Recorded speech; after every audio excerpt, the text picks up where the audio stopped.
Israelites enter the promised land, crossing the Jordan. This is Joshua 3:1 through 17 and 5:1 through 12. Crossing the Jordan 3. Early the next morning, Joshua and all the people of Israel left Acacia. They traveled to the Jordan River and camped there before crossing it. After 3 days, the officers went through the camp. They gave orders to the people. They said, "You will see the priests and Levites carrying the box of the agreement with the Lord your God. Then you should leave where you are and follow it. That way you will know which way to go. You have never traveled this way before, but do not follow too closely. Stay about 1,000 yards behind the box of the agreement." Then Joshua told the people, "Make yourselves holy for the Lord. Tomorrow the Lord will do amazing things among you." Joshua said to the priests, "Take the box of the agreement, cross over the river ahead of the people." So the priests lifted the holy box and carried it ahead of the people. Then the Lord said to Joshua, "Today I will begin to make you a great man to all the Israelites. So the people will know I am with you just as I was with Moses. The priests will carry the box of the agreement. Tell them this: go to the edge of the Jordan River and stand in the water." Then Joshua said to the people of Israel, "Come here, listen to the words of the Lord your God. Here is proof that the living God is with you. Here is proof that he will drive out the Canaanites, Hittites, Hivites, Perizzites, Girgashites, Amorites, and the Jebusites. This is the proof. The box of the agreement will go ahead of you into the Jordan River. It is the agreement with the Lord of the whole world. Now choose 12 men from among you. Choose one from each of the 12 tribes of Israel. The priests will carry the holy box of the Lord, the master of the whole world. They will carry it into the Jordan ahead of you. When they enter the water, the river will stop flowing. The water will be stopped. It will stand up in a heap as if a dam were there. So the priests carried the box of the agreement, and the people left the place where they had camped. Then they started across the Jordan River. During harvest, the Jordan is flooded, so the river was at its fullest. The priests who were carrying the holy box came to the edge of the river, and they stepped into the water. Just at that moment, the water stopped flowing. It stood up in a heap a great distance away at Adam. This is a town near Zarethan. This is a town near Zarethan. The water flowing down to the Sea of Arabah, the Dead Sea, was completely cut off, so the people crossed the river near Jericho. The ground there became dry. The priests carried the box of the agreement with the Lord to the middle of the river and stopped. They waited there while all the people of Israel walked across. They crossed the Jordan River on dry land. 5. So the Lord dried up the Jordan River until the Israelites had crossed it. Now all the kings of the Amorites west of the Jordan heard about it, and the Canaanite kings living by the Mediterranean Sea heard about it. They were very scared. After that, they were too afraid to face the Israelites.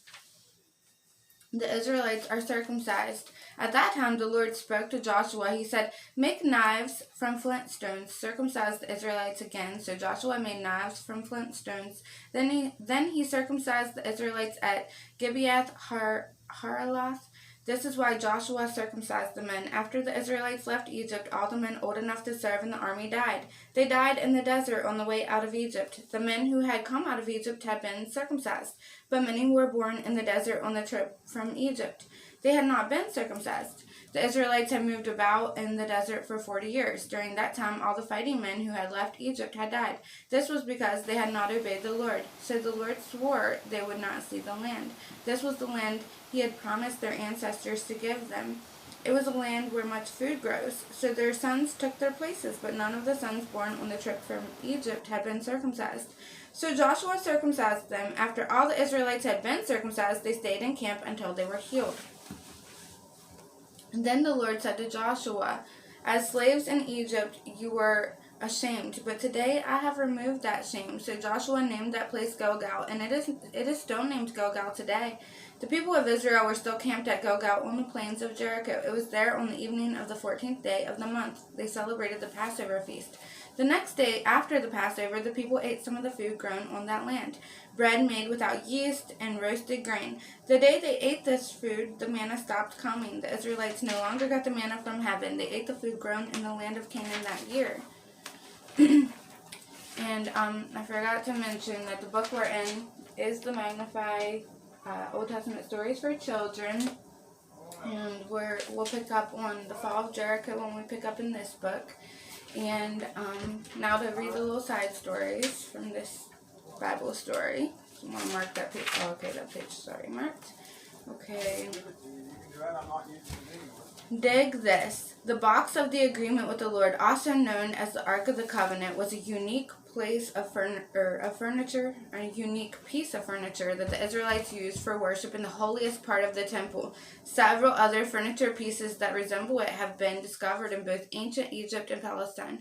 Though the original box containing the manna, the tablets, and Aaron's rod has not been found. Blast from the past. Long before people learned how to write or even make pots from clay, they discovered that flint, a kind of stone, could be split into smaller, sharp, and more usable pieces. A variety of tools were created using flint, including knives, scrapers for removing flesh from hides, and sickles. Israelites also used it to circumcise infant boys.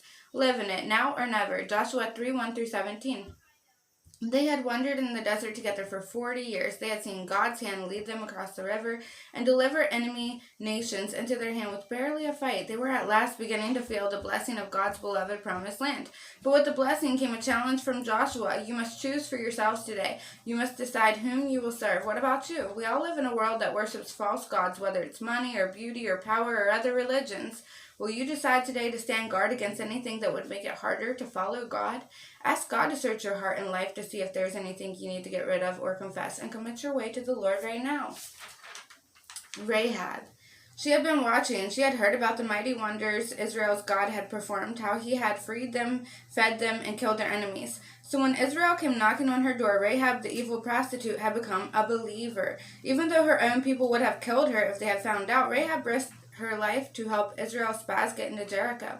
In return for the favor, they spared her life and the lives of her family. She was then able to become a part of the Israelite family. No matter how big you think your sin is, God's love and forgiveness is even bigger. When we believe in him, he gladly invites us to join his family. God showers us with his protection and good gifts for the rest of our lives. Babel critters, crying wolf. Often when prophets warned about upcoming judgment, they compared the situation to when wolves tear up their prey, which is not a pretty sight. On their own, wolves look kind of like large gray dogs. They grow to about 4.5 feet long and weigh about 80 pounds. They are known for their howl, which they use to call other wolves to begin or end a hunt, to tell the pack a wolf is lost, to warn the others, or just for fun. What makes them scary is simply the fact that they never travel alone. Wolves run in packs, and when grouped together, they are capable of killing and eating almost anything. But take heart, wolves almost never attack people. Okay, no one pick back up. It'll be the Fall of Jericho. Well, God bless you all. Hope you enjoyed this Bible reading.